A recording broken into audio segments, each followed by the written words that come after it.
Once again welcome my dear students. आज हम हिंदी में क्लास 11th की फिजिक्स के अंदर आने वाले चैप्टर द्विविमीय गति, उसमें एक स्पेशल गति होती है प्रक्षेप्य गति, बहुत ही इम्पोर्टेंट टॉपिक है ये। इसके कुछ न्यूमेरिकल्स डिस्कस करने वाले हैं। क्या बच्चों, उठाओ पेन कॉपी और इसको बिल्कुल एक एक्चुअल क्लास मान के आप तैयार हो जाइए। पेन कॉपी उठाइए और साथ में आप क्वेश्चन लिखिए, उसका सॉल्यूशन लिखिए, बहुत मज़ा आएगा। हाँ, फिजिक्स सीखोगे आप अच्छे बढ़िया तरीके से। ठीक, प्रक्षेप्य गति इसको बोलते हैं प्रोजेक्टाइल मोशन। कोई इंग्लिश में सीखना चाहे तो इंग्लिश वाले भी सीख सकते हैं इसके साथ में। वैसे मैं इंग्लिश के लिए आपको मालूम है अलग से वीडियो रिकॉर्ड करता हूँ, इंग्लिश के लिए अलग, हिंदी के लिए अलग, खिचड़ी नहीं। ठीक है, उसके बाद भी कोई डाउट रहता है, कहीं कोई प्रॉब्लम रहती है तो मोबाइल नंबर भी मैं लिख लेता हूँ यहाँ पे, इस पर आप कांटेक्ट कर सकते हो, मुझे डायरेक्ट भी पूछ सकते हो। चलिए आइए। हाँ भाई, प्रक्षेप्य गति। तो पहले यहाँ पे तो एक बार हम कॉन्सेप्ट रिवाइज करा दें आपको, फिर शुरू करते हैं सवाल, है ना। एक बार हमने ऐसे फेंका ऑब्जेक्ट को, देखो अच्छा बना ना, पैराबोलिक पाथ बढ़िया बना है। ठीक, यहाँ पे अगर हम u वेलोसिटी से किसी ऑब्जेक्ट को फेंकते हैं, फेंका जाने वाला ऑब्जेक्ट कहलाता है प्रक्षेप्य या प्रोजेक्टाइल। मान लो ये क्षैतिज के साथ थीटा कोण बना रहा है, it is making an angle theta with x axis या एक्स अक्ष के साथ। एक जगह हिंदी लिख दिया, एक जगह इंग्लिश लिख दिया, समझ जाओगे। फिर अपन पिछले वीडियोस में पढ़ चुके हैं कि जो u है, पिछली क्लासेस में पढ़ चुके हैं, लाइव क्लास में पढ़ चुके हैं हम। इसके दो घटक करें अगर, सदिश में भी पढ़ाया हमने, तो ये u cos थीटा है, ये x अक्ष पे प्रारंभिक वेग है, और ऊपर जाते हैं तो u sin थीटा होता है, ये y अक्ष पर प्रारंभिक वेग होता है। ठीक, इसमें वस्तु अपने पूरे मार्ग में सबसे ज़्यादा ऊंचाई पर तब होती है, वो कहलाती है अधिकतम ऊंचाई। ठीक, तो पहला एक डेरिवेशन जो हम पढ़ते हैं इसमें वो है अधिकतम ऊंचाई का, और ये आप लोग निकाल चुके हो, जानते हो।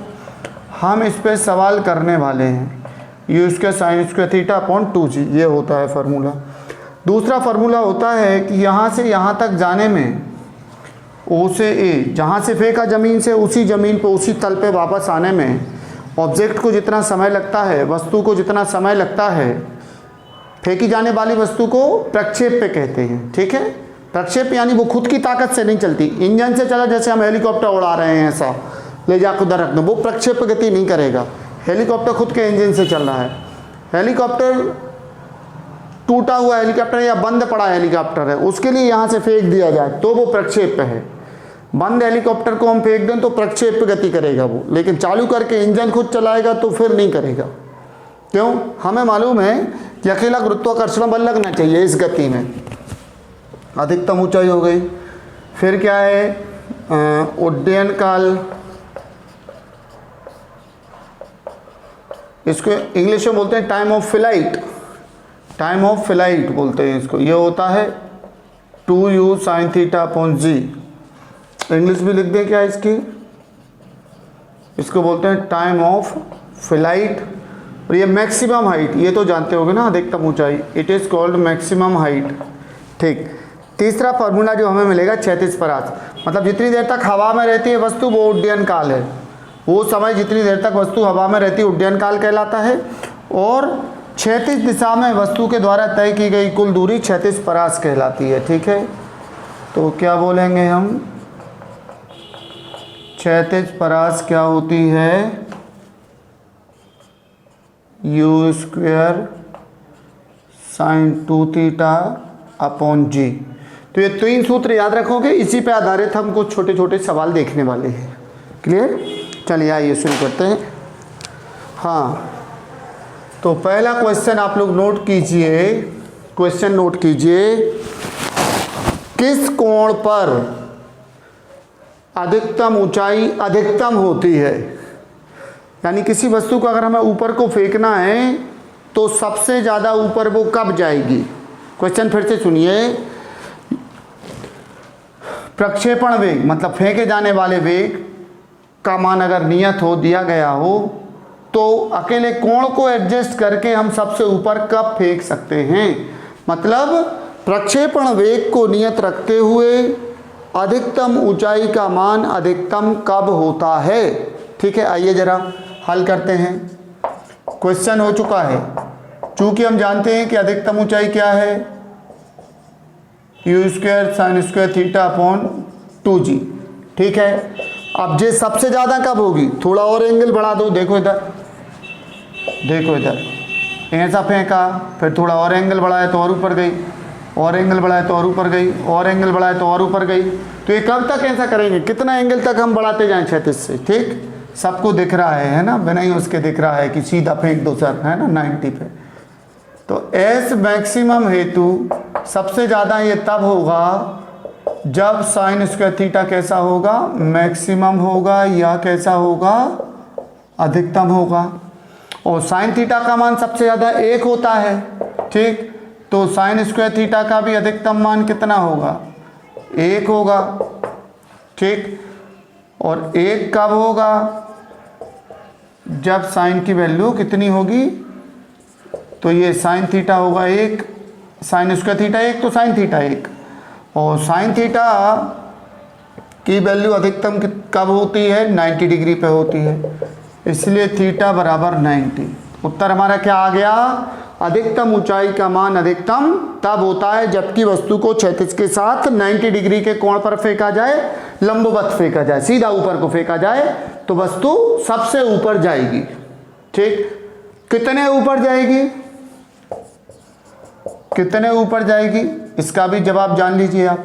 इधर 1 भर देंगे हम तो क्या बन जाएगा, u स्क्वायर अपॉन 2g।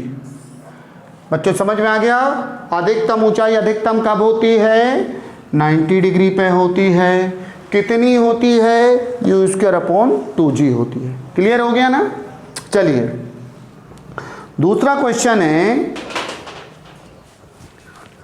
क्षैतिज परास अधिकतम कब होती है और कितनी होती है।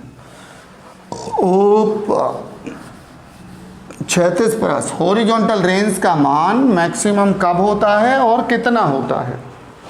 ठीक, दूसरा क्वेश्चन समझ में आ रहा है कि नहीं आ रहा है, क्या बोला, ये अधिकतम ऊंचाई का मान अधिकतम कब होता है और कितना होता है, 90 डिग्री पे अधिकतम होता है, वो कितना होता है, u स्क्वायर अपॉन 2g होता है। अब क्षैतिज परास का मान अधिकतम कब होता है और कितना होता है। आइए, आजा बिट्टुआ आजा, इसका हल देख ला जरा, है ना। चूंकि क्षैतिज परास यानी हॉरिजॉन्टल रेंज का सूत्र हमें मालूम है, u square sine 2 theta upon g।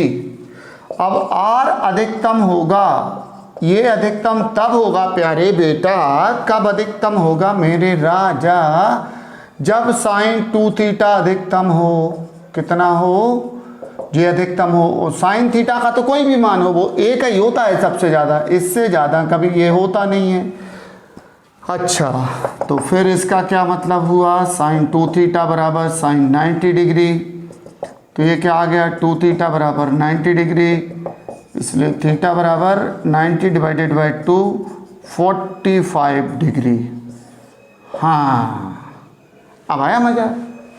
मतलब क्षैतिज परास अधिकतम तब होती है जब वस्तु को 45 डिग्री के कोण पे फेंका जाए। हम लोग गांव में पत्थर फेंकते थे जब छोटे छोटे थे नदी के उस पार, तो ऐसा करके फेंको ऊपर तो ज़्यादा आगे नहीं जाएगा, ऐसा फेंको तो भी नहीं जाएगा। अच्छा, ऐसा सेंटर में फेंको, ऐसा कैसा, 45 पे अगर फेंकोगे तो क्या होता था, 45 पे अगर फेंकें तो सबसे ज़्यादा दूर तक जाएगा। इसलिए जो भाला फेंकते हैं ना, जेवलिन थ्रो इंग्लिश में बोलते हैं, जेवलिन थ्रो, भाला फेंकने वाले खिलाड़ी को सलाह दी जाती है कि वो 45 से थोड़े से कम पे फेंके, 43 पे 44 पे ऐसा फेंके तो सबसे दूर जाएगा। अब आप कहोगे सर 45 पे क्यों नहीं, 45 पे क्यों नहीं, आप बताएं क्यों नहीं 45 पे। देखो ये एंगल है ग्राउंड से, तो जब ग्राउंड से फेंकेंगे तो ऐसी जाएगी बॉडी। ठीक, तो भाला ग्राउंड से तो फेंका नहीं जाता, जमीन में तो गड़ा नहीं रहता, थोड़े ऊपर रहता है। तो जैसे जैसे ऊपर जाते हैं एंगल कम होता जाता है। तो आपको उसका जे वाला पाथ क्या करना है, बनाना है कि इस रास्ते पर जाए तो सबसे दूर जाएगा। तो भाला फेंकने वाले को सलाह दी जाती है कि 45 से थोड़े से कम एंगल पे फेंके तो सबसे दूर भाला गिरेगा, उसका क्षैतिज परास अधिकतम हो जाएगी। लंबी कूद वाले हैं खिलाड़ी जो दौड़ के आते हैं तेज, और वे कितने पे उचके हैं, 45 डिग्री के एंगल पे अगर उचकेंगे तो सबसे दूर गिरेंगे। क्या बोले, दौड़ के आते हैं, क्यों, वो अलग कारण है, उनके अंदर लीनियर मोमेंटम, रैखिक संवेग आ जाता है। लेकिन उचकना कितने पे है, ऊपर को उचकना है, नीचे कितने पे उचकना है, 45 को उचकना है। तो लंबी कूद के खिलाड़ियों को सलाह दी जाती है कि वो कितने पे कूदें, 45 पे उचकेंगे अगर तो सबसे ज़्यादा दूर गिरेंगे। ठीक है, बात समझ में आई। तो क्षैतिज परास अधिकतम कब होती है, 45 डिग्री के कोण पर होती है, और कितनी होती है। तो कितनी के जवाब में क्या आया बेटा, इसकी जगह 1 भर दो, U square upon G into 1, तो क्या आया, यू स्क्वायर अपॉन जी। ठीक है, समझ गए कि नहीं समझे, समझ गए ना। अब एक अगला इंपॉर्टेंट क्वेश्चन नोट करो कॉपी में, हाँ, उसमें लिखो, सिद्ध कीजिए कि क्षैतिज परास का अधिकतम मान महत्तम ऊंचाई के अधिकतम मान का दुगना होता है, कोष्टक में लिखना जबकि यू नियत हो, कोष्टक में लिखना जबकि यू नियत हो। क्वेश्चन फिर से सुनिए, सिद्ध कीजिए कि यदि प्रारंभिक वेग यू नियत हो तो क्षैतिज परास का अधिकतम मान अधिकतम ऊंचाई के अधिकतम मान का दुगना होता है।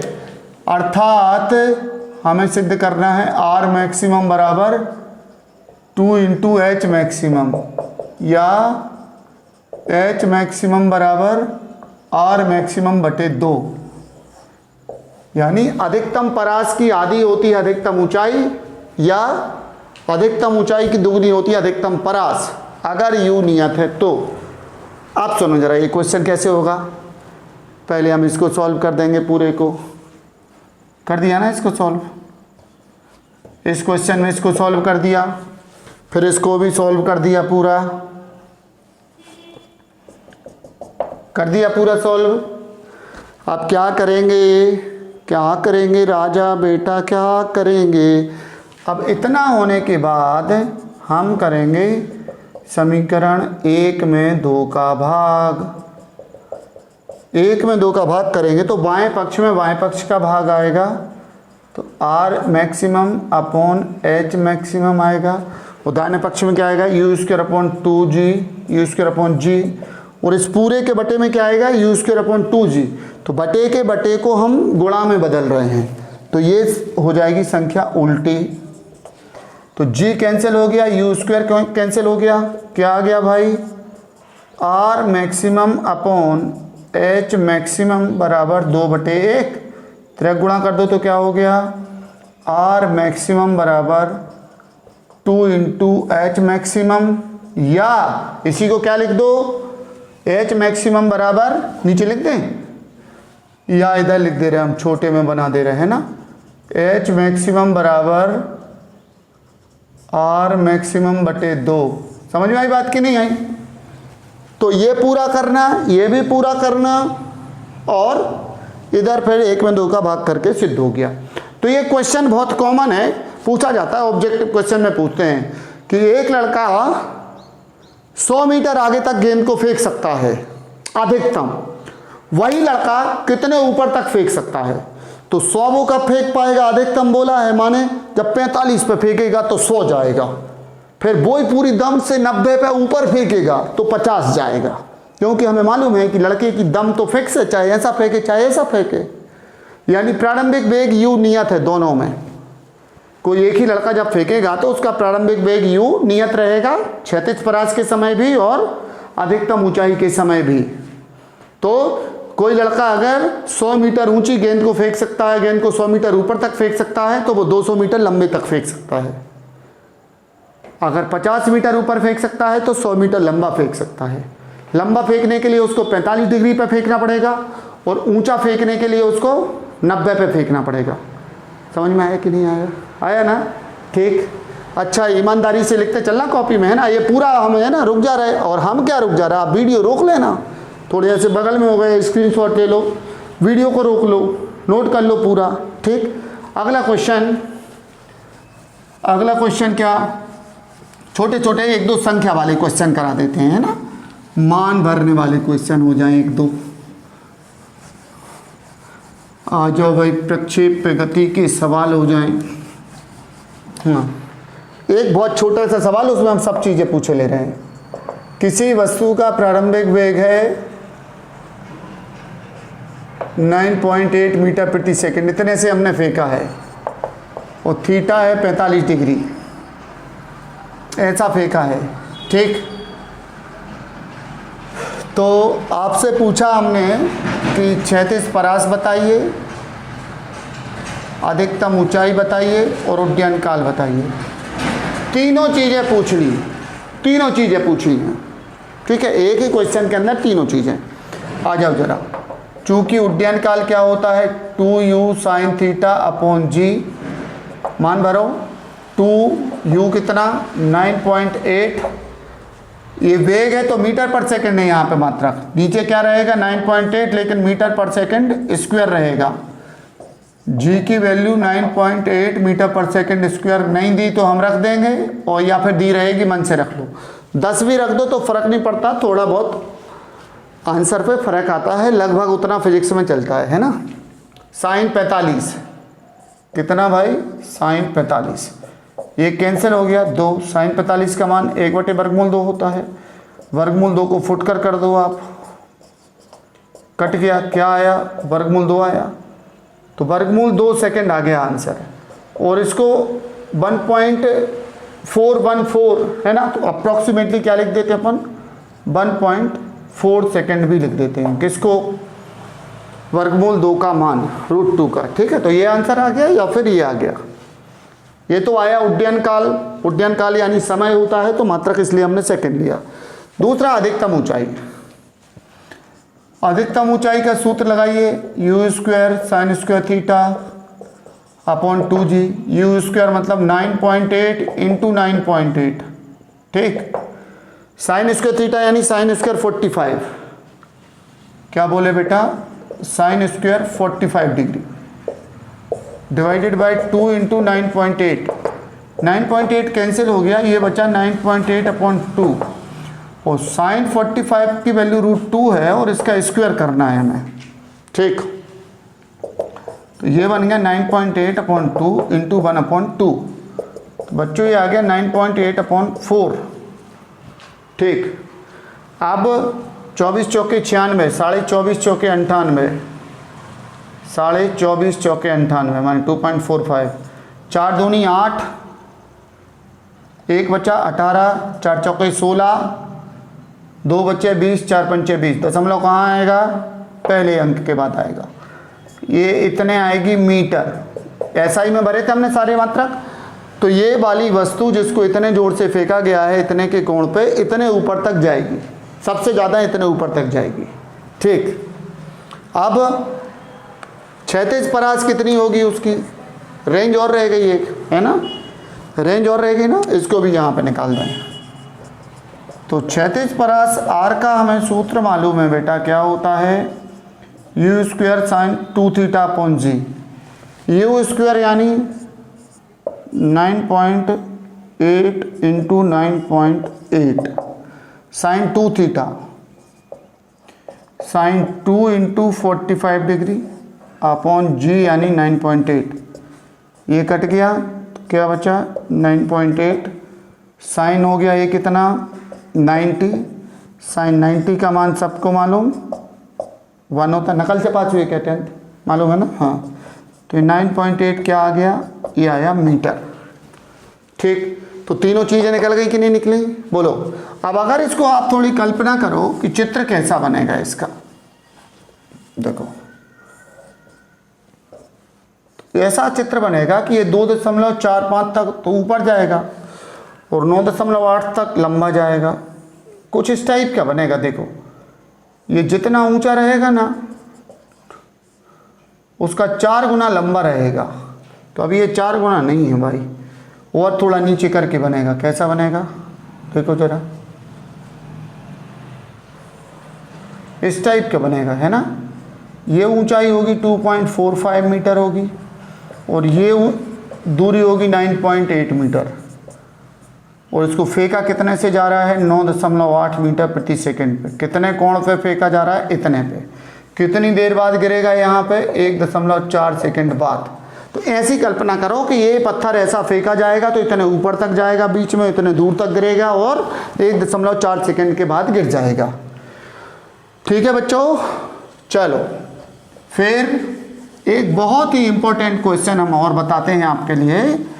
क्वेश्चन ये है कि किस कोण पर क्षैतिज परास और अधिकतम ऊंचाई के मान बराबर होते हैं। क्वेश्चन समझ में आया? At what angle the value of horizontal range and maximum height are same. किस कोण पर क्षैतिज परास यानी लंबा कितना जाएगा और अधिकतम ऊंचाई यानी ऊंचा कितना जाएगा, दोनों के मान बराबर होते हैं। बड़ा इंटरेस्टिंग सवाल है।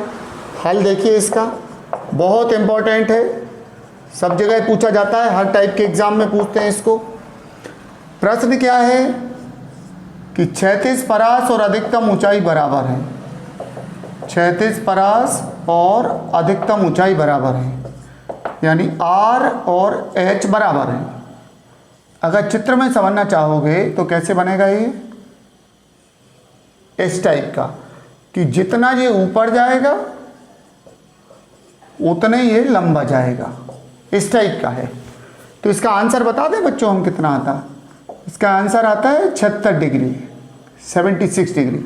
देखो लग भी रहा है ये थोड़ा, यहाँ पे लग रहा है कि नहीं लग रहा है थोड़ा कि हमने 76 पे फेंका है। ठीक, चलो सिद्ध करके बता रहे हैं 76 की नहीं है ना। तो R कितना है, सूत्र क्या है, u square sine 2 theta upon G, और इधर u square sine square theta upon 2g।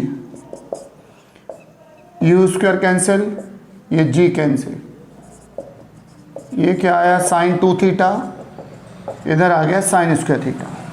जब तक कोई दिक्कत नहीं है। साइन 2 थीटा का वो वाला फॉर्मूला लिख लो भाई जो हमने डेरिवेशन निकालते समय समझा था। ये होता है 2 sine theta into cos theta. ऐसा क्या होता है बच्चों, साइन 2 थीटा का मान होता है 2 sine theta into cos theta. अब साइन थीटा काटेंगे नहीं हम, है ना, ऐसा नहीं करते अपन, है ना, अच्छे बच्चे ऐसे नहीं करेंगे। पक्षांतर कर लिया, साइन थीटा को बाकायदा, एक कहीं कम हो गया ना, कुछ कम हो गया ना, क्या कम हो गया बता, अपॉन का 2 कहाँ गया बच्चों जी, अपॉन का 2 कहाँ गया, त्रिक गुणा होगा तो ये 4 हो जाएगा। फिर क्या हो जाएगा, ये हो जाएगा 4 sine theta cos theta minus sign square theta बराबर 0। अरे बन जाएगा कि नहीं बन जाएगा, त्रिक गुणा कर लो एक स्टेप में बीच में, 4 साइन थीटा कॉस थीटा बराबर साइन स्क्वायर थीटा। उसके बाद पक्षांतर कर लो, साइन थीटा कॉमन आ गया, अंदर बचा 4 cos theta minus sine theta बराबर 0। तो अब क्या आया, साइन थीटा बराबर 0, इसलिए थीटा बराबर 0 डिग्री। इसको हम कहेंगे असंभव, या इसको लिखेंगे अस्वीकृत, रिजेक्टेड। वर्ग समीकरण में ऐसे सवाल करते थे कि नहीं करते थे कि पिता की आयु आ गई 2 वर्ष, तो अपन कहते नहीं भाई 2 वर्ष में कोई पिता नहीं बनता। करते थे रिजेक्ट कि नहीं करते थे। इसको इसलिए रिजेक्ट करेंगे, हमें मालूम है कि 0 डिग्री पे प्रक्षेप गति नहीं होती। 0 डिग्री पे कैसे फेंक दोगे आप वस्तु को, इधर कैसे फेंक देंगे, इधर फेंक ही नहीं सकते। ठीक, फिर ये असंभव है, तो दूसरा क्या, दूसरा आएगा 4 cos theta minus sine theta बराबर 0। तो ये आएगा 4 कॉस थीटा बराबर साइन थीटा, क्लियर। 4 बराबर साइन थीटा बटे कॉस थीटा चलेगा बच्चों, 4 बराबर टेन थीटा। ठीक, तो अब आप लोग अभी 10th से 11th में आए, आपको नहीं मालूम कि 4 कितने टेन का मान होता है, हमें मालूम है। तो इसको उत्तर लिखने के 2 तरीके होते हैं, थीटा बराबर tan इनवर्स ऑफ 4, ऐसा भी लिख देते हैं। मतलब वो कोण जिसका tan 4 होता हो, वो कोण जिसका tan 4 होता हो। देखो tan 0 0 होता है, tan 90 कितना होता है, अनंत होता है। मतलब 0 से धीरे धीरे बढ़ के हम कहाँ चले जाते हैं, अनंत पे चले जाते हैं tan के मान में। तो ये बच्चों 76 डिग्री पे ऐसा होता है, यानी tan थीटा बराबर tan 76, इसलिए थीटा बराबर 76 डिग्री। समझ में आ गया कि नहीं आ गया? अरे बोलो प्यारे बेटा बोलो, लिख लो इसको, लिख लो फटाफट। 1 मिनट, हमारी चाय आ गई है, आज जरा तुम लोगों को हम डायरेक्ट पी के पढ़ा दें, है ना। चलो भाई, कोई पूछे तो बता देना कि अनिल सर पी के पढ़ाते हैं सीधे। हाँ भाई, चलो नोट कर लो इसको, ठीक है। वो तो लिख गया होगा, बच्चे अच्छे हैं। हाँ, दूसरा क्वेश्चन है बेटा इसमें बहुत इंपॉर्टेंट, कि अभी तो हमें बराबर फेंकना था कि 10 मीटर आगे 10 मीटर ऊपर, 50 मीटर आगे 50 मीटर ऊपर। हमने कहा कि n गुनी हो हमारी परास, कितनी?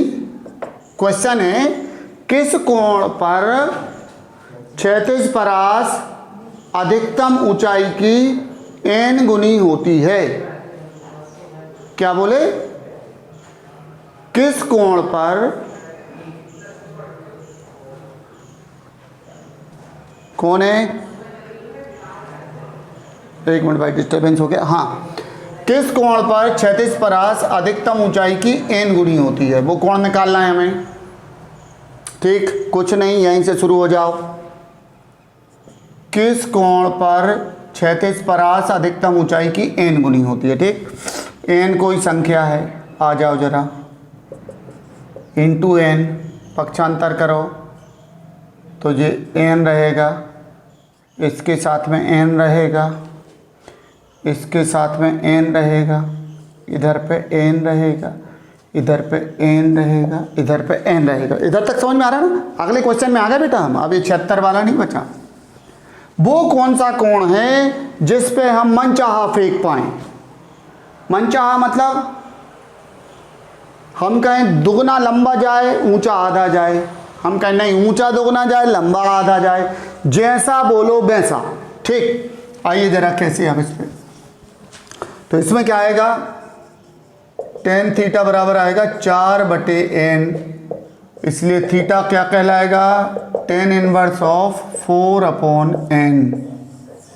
ठीक, हो गया कि नहीं हो गया?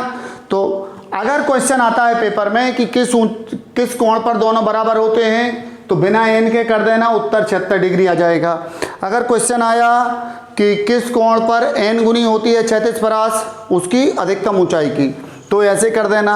अगर आया 2 गुनी तो इधर 2 भर देना, 2 भर देना, 2 2 2 2 2 2 2 2 2 tan इनवर्स 2 आ जाएगा आंसर। अगर आए 3 गुनी होती है तो n की जगह 3 भर देना। अगर आए कि 4 गुनी होती है, किस कोण पर क्षैतिज परास प्रक्षेप की अधिकतम ऊंचाई की 4 गुनी होती है, तो 4 गुनी में क्या करेंगे, 4 भरेंगे। चलते जाओ चलते जाओ, 4/4 तो क्या आएगा, tan इनवर्स 1, tan कितने, tan में इनवर्स ऑफ 1 कितने का मान होता है, 45 का होता है। मतलब अगर 45 पे फेंकोगे किसी वस्तु को तो जितनी वो ऊपर जाएगी उसकी 4 गुनी लंबी जाएगी, जैसा अभी क्वेश्चन किया था ना हमने एक। अगर 45 पे फेंका किसी वस्तु को तो वो जितनी ऊपर जाएगी उसकी लंबी 4 गुनी जाएगी। मतलब इधर 1 मीटर जाएगी, 1 किलोमीटर जाएगी, तो इधर 4 मीटर या 4 किलोमीटर जाएगी। 45 पे फेंकने पे क्षैतिज परास 4 गुनी होती है। ठीक, तो n का मान क्या निकलेगा यहाँ पे, r/h से। ठीक, याद रखेंगे बच्चे, लिख लेंगे इसको प्लीज, है ना, नोट कर लो। ये बहुत अच्छे अच्छे सवाल हो गए।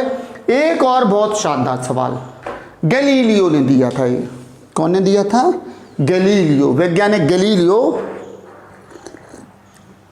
देखो भाई, चाय ठंडी हो जाएगी तो भी मज़ा नहीं आएगा फिर, है ना, और चाय सामने रखी रहेगी उसमें दिमाग लगा रहेगा तो भी मज़ा नहीं आएगा। अच्छा चलिए, एक क्वेश्चन है अब कि सिद्ध कीजिए कि पूरक कोणों की क्षैतिज परास समान होती है। क्वेश्चन नोट करो सारे लोग, क्वेश्चन लिखो। यदि प्रक्षेपण वेग नियत हो, क्वेश्चन नोट करो, यदि प्रक्षेपण वेग u नियत हो तो सिद्ध कीजिए कि पूरक कोणों की संगत क्षैतिज परास का मान समान होता है। अर्थात सिद्ध करना है हमें क्या कि जो परास थीटा पे आएगी वो ही 90 माइनस थीटा पे आएगी अगर क्या है यू नियत है। ठीक, मतलब इधर पे हम क्या कह रहे हैं बच्चों, ट्राई टू अंडरस्टैंड। एक बार आपने 30 पे फेंका किसी वस्तु को तो इधर गिरी, दूसरी बार 60 पे फेंका तो 60 पे फेंकोगे तो भी वो यहीं गिरेगी। यानी अगर इन दोनों कोणों का योग 90 हो रहा है ना, एक अगर थीटा है और दूसरा कैसा है 90 माइनस थीटा है और यू नियत है, दोनों बार यू से फेंका गया तो परास हर बार बराबर आएगी। ये हम नहीं कह रहे, गैलीलियो ने कहा था, सिद्ध करके बता दे रहे हैं अपन 2 मिनट के अंदर। आओ जरा कैसी भाषा क्या लिखेंगे। माना किसी वस्तु को प्रारंभिक वेग u से एक बार कोण थीटा पर और दूसरी बार कोण 90 माइनस थीटा पर फेंका जाता है। पूरक कोण मतलब क्या होते हैं, पूरक कोण मतलब क्या होते हैं बताइए। पूरक कोण होते हैं ऐसे दो कोण जिनका योग 90 अंश होता हो। ठीक है, तो चूंकि क्षैतिज परास का सूत्र क्या है U square sine 2 theta upon G, इसलिए तो ये तो थीटा पर आ गई परास। ठीक है, थीटा पर तो ये हमें मालूम ही है कि परास इतनी होती है। अब कोण कितना लेने पर 90 माइनस थीटा लेने पर तो दूसरी वाली परास क्या आएगी, कोण 90 माइनस थीटा वाली परास आएगी। यू स्क्वायर साइन 2 थीटा की जगह क्या भरेंगे अब हम, इसका पूरक कोण 90 माइनस थीटा अपॉन जी। तो क्या बन गया भाई, यू स्क्वायर साइन 2 का गुणा कर दो अंदर 180 डिग्री माइनस 2 थीटा अपॉन जी। अब भाई यहाँ पे दिक्कत है नहीं है, दिक्कत जिनने मैथ्स पढ़ी है उनको तो दिक्कत है ही नहीं, जिनने पढ़ी उनको भी नहीं है। मैं फार्मूला याद करवा दे रहा हूँ। साइन 180 माइनस थीटा का सूत्र होता है साइन थीटा। ठीक है, ये होता ही है, याद कर लेना है, कोई परेशानी नहीं। तो इस पूरे की जगह थीटा की जगह क्या लिखा है 2 थीटा, तो ये हो जाएगा U square sine 2 theta upon G. ये क्या आ गया भाई, क्या आ गया बताइए। थीटा कोण पर जो परास आई है वही परास कितने पे आई है 90 माइनस थीटा पे आई है। मतलब समीकरण 1 व 2 से क्या बोलेंगे हम,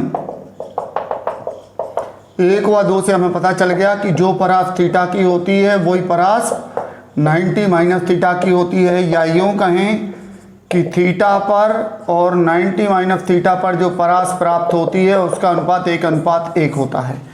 मतलब एक बार अगर 60 मीटर दूर जा रही है वस्तु तो दूसरी बार भी 60 ही जाएगी, बशर्ते माने क्या, कोण दोनों का कैसा होना चाहिए, जोड़ 90 अंश होना चाहिए। माने 30 पे फेंको 60 पे फेंको उत्तर बराबर आएगा, 40 पे फेंको 50 पे फेंको बराबर आएगा, 20 पे फेंको 70 पे फेंको, 80 पे फेंको 10 पे फेंको। यू नहीं बदलना चाहिए, दोनों बार यू एक सा कर लो और कोण बदल के देख लो आप, तो क्षैतिज परास बराबर आएगी अगर क्या होता है कोणों का योग 90 अंश होता है या दोनों कोण पूरक कोण होते हैं। तो क्लियर, समझ में आया भाई। चलो एक और क्वेश्चन लिख लो चलते चलते, आखिरी क्वेश्चन है ना। सिद्ध कीजिए कि R45 प्लस अल्फा अनुपात R45 माइनस अल्फा बराबर 1:1। माने 45 धन अल्फा पे क्षैतिज परास और 45 ऋण अल्फा पे क्षैतिज परास का मान बराबर है, ये सिद्ध करना है हमें। और दिया गया है कि यू नियत है। क्या दिया है भाई, यू नियत है। ठीक, तो बच्चों समझे ना, क्या समझे हो आप, क्वेश्चन समझ गए कि नहीं समझे। क्वेश्चन है हमारे पास कि सिद्ध कीजिए कि 45 प्लस डिग्री अल्फा और 45 माइनस डिग्री अल्फा की क्षैतिज परासों का अनुपात 1:1 है जबकि यू नियत है। लिख गया क्वेश्चन, आ जाओ सॉल्यूशन। चूंकि हमें मालूम है जे, तो थीटा बराबर कितना ले लो इसमें 45 प्लस अल्फा ले लो, भर दो इधर, भर दीजिए 45 प्लस अल्फा बराबर क्या आएगा, U square sine 245 plus alpha पूरे के अपॉन में जी, क्या बन गया भाई, U square sine 90 degree plus 2 alpha upon G. फिर अब हमें बताओ साइन 90 प्लस अल्फ़ा क्या होता है, हम बता दे रहे हैं, ये होता है कॉस अल्फ़ा। बेटा याद कर लेना, ठीक है। और साइन 90 माइनस अल्फ़ा का अभी आगे ज़रूरत पड़ने वाली है, उसका भी बता दे रहे हैं, ये भी होता है कॉस अल्फ़ा, ठीक। तो साइन 90 प्लस 2 अल्फ़ा क्या हो जाएगा, U square cos 2 alpha upon G, ये आ गया 45 प्लस अल्फ़ा का मान, ठीक। फिर हमने क्या बोला, थीटा बराबर 45 माइनस अल्फ़ा लेने पर, थीटा की जगह 45 ऋण अल्फ़ा ले लिया, भर दो यहाँ पे, क्या आएगा 45 माइनस अल्फ़ा बराबर, यहाँ पे नहीं यहाँ पे भरना है, क्या आएगा U square sine 245 minus alpha upon G. कोष्ठक खोलोगे तो क्या बनेगा, रेंज एट 45 माइनस अल्फ़ा बराबर यू स्क्वायर साइन 2 का गुणा कर दो 90 degree minus 2 alpha upon G. सूत्र हमने पहले ही लिख दिया था, साइन 90 माइनस अल्फ़ा क्या होता है, कॉस अल्फ़ा, तो साइन 90 माइनस 2 अल्फ़ा क्या होगा, कॉस 2 अल्फ़ा होगा। तो जे आ गया U square cos 2 alpha upon G, जे रेंज आ गई 45 ऋण अल्फ़ा पर, ठीक। तो इधर देखो, जो इधर आया है कहाँ, इधर आया है, जो रेंज इधर आई है वही रेंज इधर आई है, देख लो आई है कि नहीं आई। मतलब 1 में 2 का भाग कर दोगे तो क्या मिलेगा हमें, क्या मिलेगा, हमें ये पता चल रहा है कि 45 प्लस अल्फ़ा की जो रेंज आ रही है वही रेंज आ रही है 45 माइनस अल्फ़ा की। मतलब इन दोनों रेंज का अनुपात जो है, दोनों क्षैतिज परासों का अनुपात है 45 प्लस अल्फ़ा का और 45 माइनस अल्फ़ा का, क्या आ रहा है, 1 अनुपात 1 आ रहा है। सिद्ध हो गया कि नहीं हो गया, बताइए। तो ये तो गैलीलियो पहले ही अपन को पता था, गैलीलियो का नियम इसको भी कहते हैं। 45 धन अल्फ़ा और 45 ऋण अल्फ़ा जोड़ोगे तो कितना हो जाएगा, 90 डिग्री हो रहा कि नहीं हो रहा है। तो ये भी वास्तव में पूरा कोण ही थे, प्रश्न बदल दिया था, ठीक है बच्चों। तो I hope you enjoyed the session, you enjoyed the learning, और सब कुछ समझ में आया, नहीं आया कुछ भी रह भी गया तो प्लीज़ इस फ़ोन नंबर पे आप कांटेक्ट कर लीजिए, मुझे आप कांटेक्ट करके पूछ सकते हैं। अगर कुछ कहीं रह गया हो, आपको समझ में नहीं आया हो, तो कोई चैप्टर कहीं आपको नहीं पसंद समझ में आता हो तो आप बता सकते हो कि सर इसका वीडियो बना दीजिए, मैं आपका उसको, अगर कोई कॉन्सेप्ट आपको फिजिक्स में 11th का 12th का कहीं कुछ समझ में नहीं आता हो, आप मुझे बताइए कमेंट बॉक्स में लिख के कि सर इस पर वीडियो बना दीजिए, मैं वीडियो बना के आपको उस पर अपलोड कर दूँगा, ठीक। लेकिन आप सब्सक्राइब कर लीजिए चैनल को, लाइक कर लीजिए, कमेंट कर दीजिए, ओके बच्चों। इसे मैं इसलिए बार बार कहता हूँ कि उन ज़रूरतमंदों तक हमारा चैनल पहुँच जाए जहाँ पे टीचर नहीं है। बहुत सारे टीचर हैं, बहुत अच्छा पढ़ा रहे हैं सब लोग, लेकिन कहीं पर ऐसा भी है कि जहाँ टीचर ही नहीं है, जहाँ व्यवस्था नहीं है। तो अगर उधर तक आपके एक शेयर करने से चैनल पहुँच जाता है तो वो उन बच्चों की ज़िंदगी बदल जाएगी, उनको पढ़ने मिल जाएगा, ठीक है भाई। Okay bye.